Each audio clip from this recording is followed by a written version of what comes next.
Guys, welcome back to my channel. Please make sure y'all subscribe, like, and comment. But I wanted to talk about this, and I get a lot of questions on how to choose listings on Niteflirt. I cannot say there's a right or wrong listing for you, but let's kind of get into this. So when you go to my account and my listings, create a live listing, you have women home alone, phone with Cam, fetish, BDSM, blah, blah, blah, blah, blah, blah.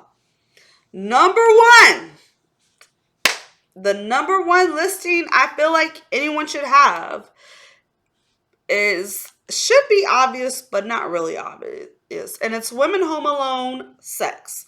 The reason why that listing is going to work is because when these guys call the 1-800 number, that is the first thing they encounter.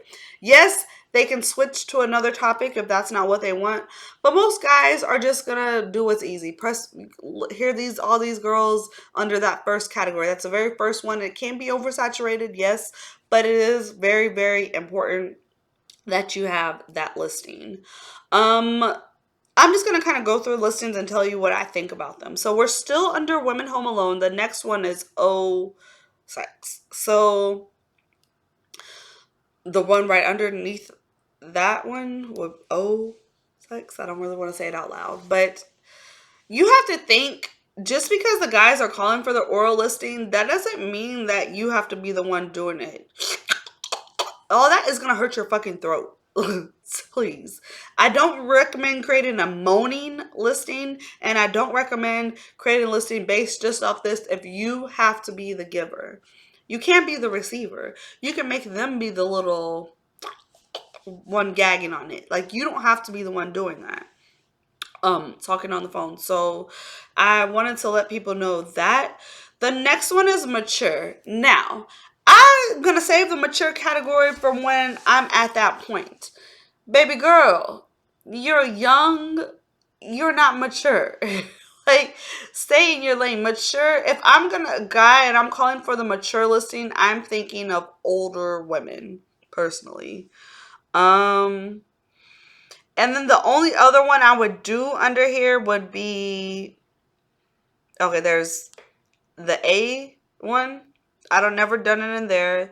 There's the toys one. I never did one in there. Or housewives, Latina, ebony, or Asian. But I do like the BBW category. If you're a BBW, classify yourself as a BBW, sign up under that one. I get a lot of traction there.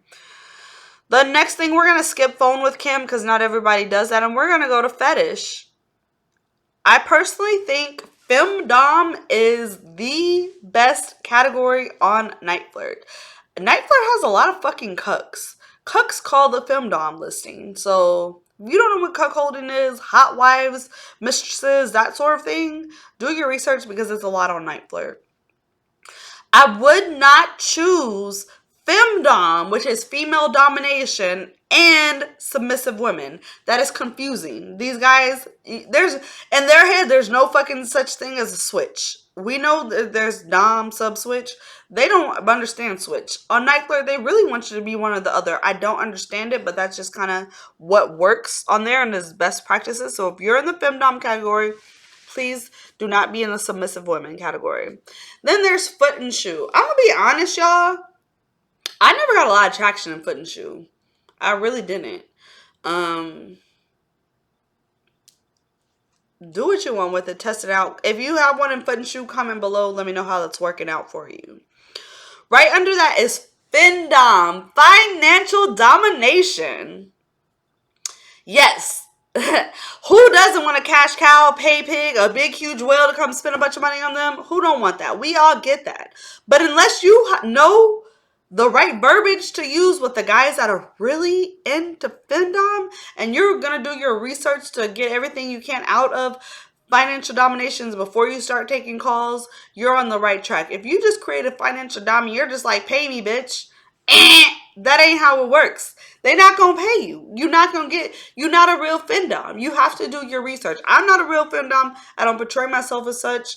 But if you're going to get in the category, please know what the fuck you're talking about. Next, smoking. I never got no calls in smoking. I don't care if you smoke cigarettes, weed, whatever you do. I never got no phone calls. Lingerie and stockings. I did get a lot of phone calls on that because I skipped one. I'll go back to it. But lingerie and stockings, because there's guys that love nylons. They love the way it feels on their legs. They feel sexy. They might be gay, they might not be gay, but they love them spaniels. So please do not sleep on that listing, especially when it comes to them being the ones that wear it. Feminization. I love my fucking sissies. I love playing dress up. If you want sissies calling you, you best to have a feminization listing, okay? Because who doesn't want to play dress up? It's just fun. Okay.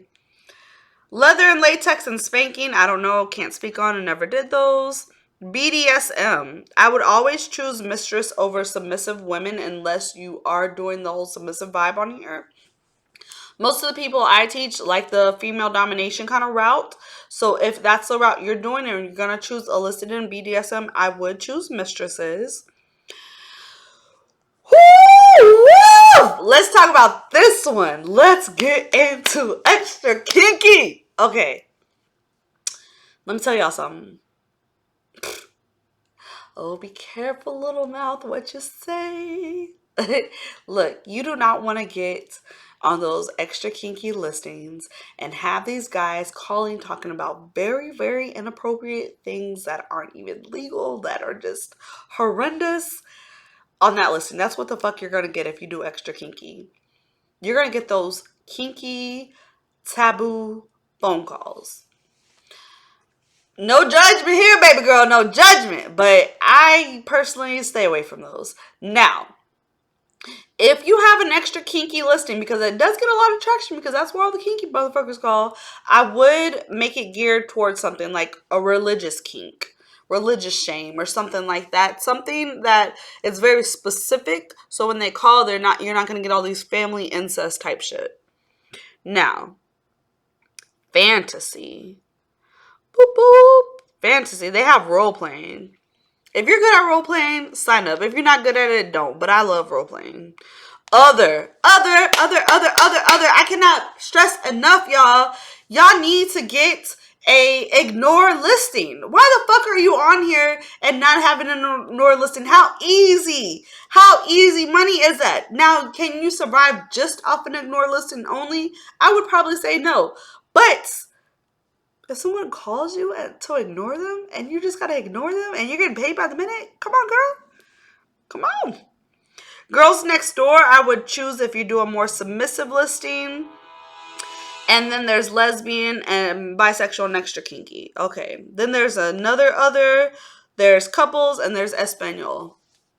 I've pretty much gone over the ones I think you should get, or what I like, what works for me. Comment below, what is your favorite listing on Niteflirt? I'd like to hear from other people. What has helped you the most? Because I would really, really like to hear. Ultimately, if I had to pick just one listing, would be femdom. Because like I said, just a lot of cucks on here. But don't sleep on all the rest I said, especially an ignore listing. All right. Y'all ass, you've been listening?